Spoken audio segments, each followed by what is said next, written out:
Hello everybody, another BC unboxing for you. This time the lamps are going out. World War I, 2nd edition by Kirk Ullman and Compass Games. The lamps are going out all over Europe. We shall not see them lit again in our lifetime. British Foreign Secretary Sir Edward Grey. This is a hefty box as well. It's nice and heavy, so there's some good stuff inside. Can't wait to show it to you. So on the back here we have The Lamps Are Going Out is a game simulating World War I in Europe at the grand strategic level, with economic and military factors streamlined to make gameplay as easy as possible while still accurately portraying the balance of forces, strategies, constraints, and ultimately the grand decision-making involved. This is a 2 to 4 player game pitting the Central Powers against the Triple Entente, and spans the entire war in Europe from August 1914 till November 1918. I'll refrain from reading all of it. Sorry about that, but just want to give you a little bit of flavor there if you've not heard of this or just curious what it looks like. It does say Solitaire Suitability High, which is why I purchased it. I generally am a solo player, so that is very interesting to me. I've seen videos on it played, and I think it's very compelling, so I don't really have a lot of World War I games, at least not that are this high level, so, or covering the entire war for that matter. So let's check out what we've got. Tweezers, ultimate wargamer type of equipment, not just for moving counters around, but also running boxes. Don't leave home with that. Okay. I told you this was hefty. It sure is. Okay.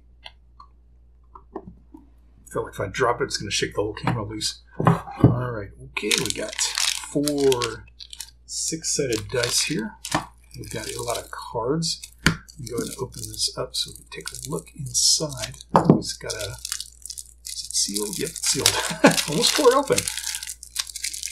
Look before you leap, kids. Alright.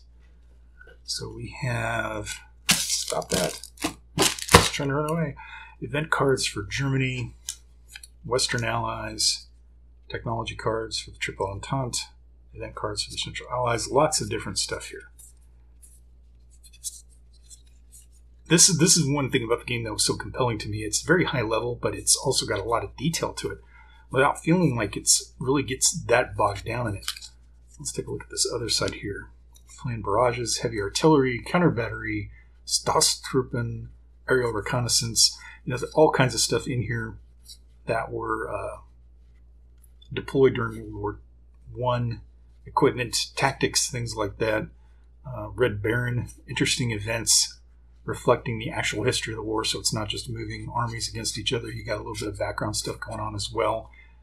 I'm really interested in seeing how this all plays out, and I know this is not a new game. It's new to me. Maybe it's new to you if you're seeing this, but where you've heard of it or just haven't played it or bought it. So this is pretty nice. I like the detail. It's not quite crazy detailed, but it's just enough to pique my interest and keep me engaged, I think. Let's see. And the baby proofing award goes to when an adult male cannot find me. When an adult cannot find the proper means of opening a bag, probably should not be buying any more games. That would be not bad. That would be bad. Alright, so we have more cards. So more of the same. Event cards, technology cards. It's funny that they're all mixed up like this. It's a little kind of a pain in the rear. But I guess that's meant to make you do that. So you paw through them like this. These are one thing I should mention is usually when you get a deck of cards, they get sticky. I can't stand when cards are sticky. These are not. These are sliding effortlessly. So that's a very nice touch. So more of the same there, but that's great. More great content, it looks like. A little bit of paper here. We've got a little smashed up. What does this say? Lamps. Reference or illustrations in the rulebook that shows British Isle singular as a 5 factory is wrong. The factory is a 4. Okay, we will check that out. Oh my gosh, this rulebook is not hefty, but it's thicker than I was expecting. Okay, there we go.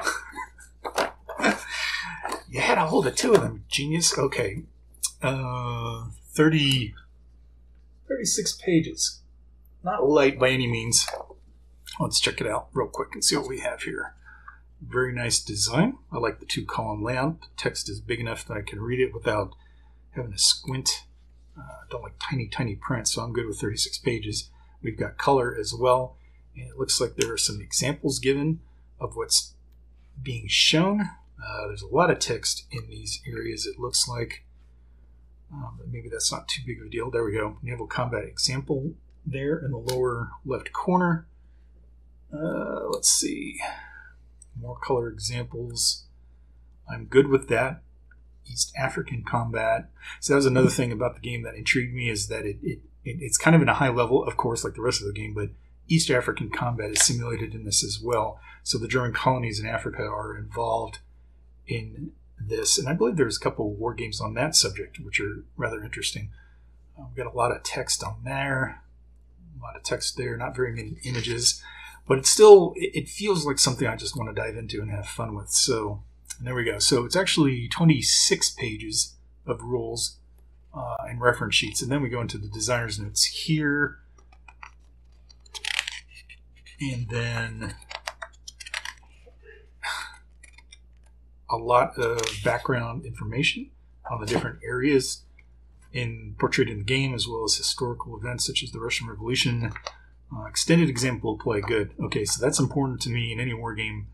I know a lot of companies do this, but it's good to see Compass including something like that. Gosh, these pages are sticking together.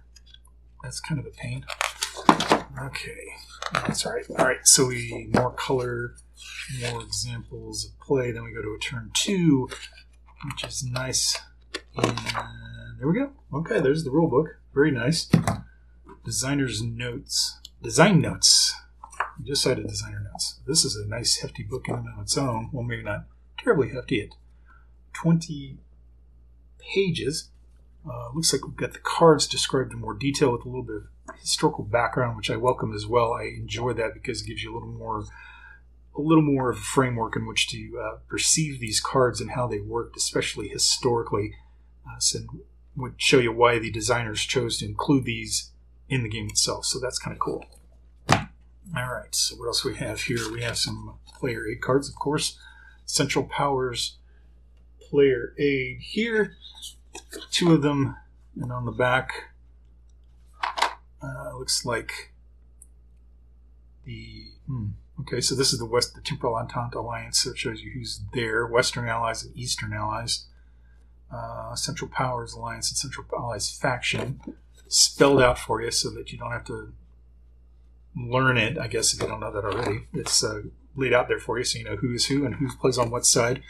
Here we have U-boat attrition, sequence of play, quick rules reference, production costs, looks like tracks for different armies, or at least armies that aren't major players. Well, I shouldn't say that. Austria-Hungary was definitely not a minor player, but Turkish armies, Bulgarian armies, I don't know how much of a role they really played. I mean, I know about Gallipoli and such, but World War I is still something of a history that I haven't really read a lot on, so I'm hoping this game might alleviate some of that and make me interested in reading up more on it. So there you go. There's those 2. And it looks like we've got some more here. These are the Triple Entente player aid cards, and I believe they're probably, yep, they are the same as the Central Powers, so it's references for those players, same information, just in a different format. As you can see, the Central Powers are gray. The Triple Entente is khaki, it looks like. And here we go with the counters. These are bigger than I thought they would be, and they're rounded too. That's good. I was thinking I was going to have to pull out my counter tool and do some shading here. But these are nice size. These are probably, my sense of perception is off. I don't know if those are 1/2 inch or 3/4, but they're very large. Armies are represented by just simple figures. At this high level of a simulation, you don't need numbers or anything like that. They tend to be about the same strength. Whoops. Another thing about that is popping out counters accidentally.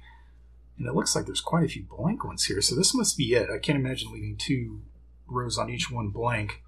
But we've got, it looks like Triple Entente, Italy.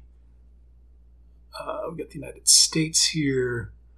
Got some others as well.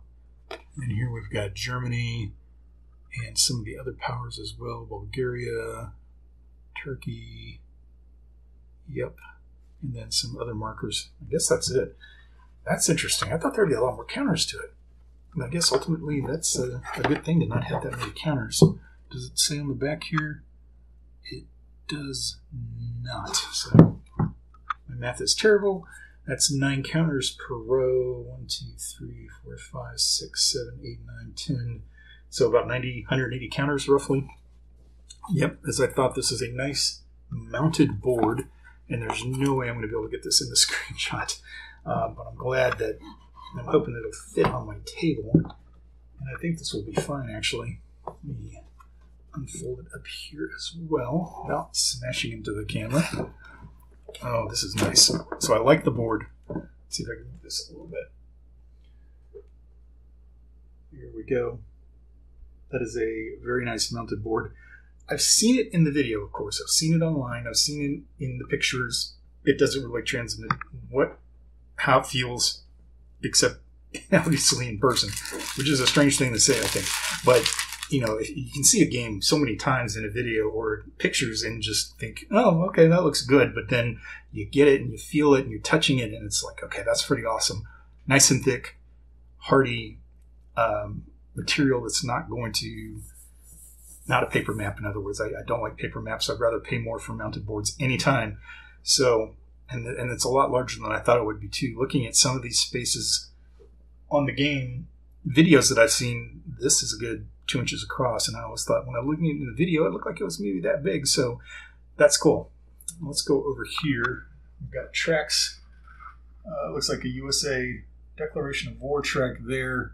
Turn record track. Russian Revolution indicator there as well. And then, as I was saying, East Africa right there on the left, as well as a map and terrain key. Very cool. Oh, yeah. Over here, over here, let's see if I don't get that washed out too far so you can see a little bit better. The Hague Convention and Unrestricted Submarine Warfare. Right over here on the left, the Hague Convention and Unrestricted Submarine Warfare. And then up in the far left corner is the United States. Sorry if that's washed out a little bit. There we go, USA. You can probably see it a little bit better there. That is it looks like, for the contents of this game. Let me try to fold this off without knocking everything down, which I'm going to do anyway because I'm a klutz. And that's it. There's the back of the box. No insert, nothing. It's all packed in there pretty well. So that's it, guys. I appreciate you watching. There's the unboxing of The Lamps Are Going Out World War I by Compass Games.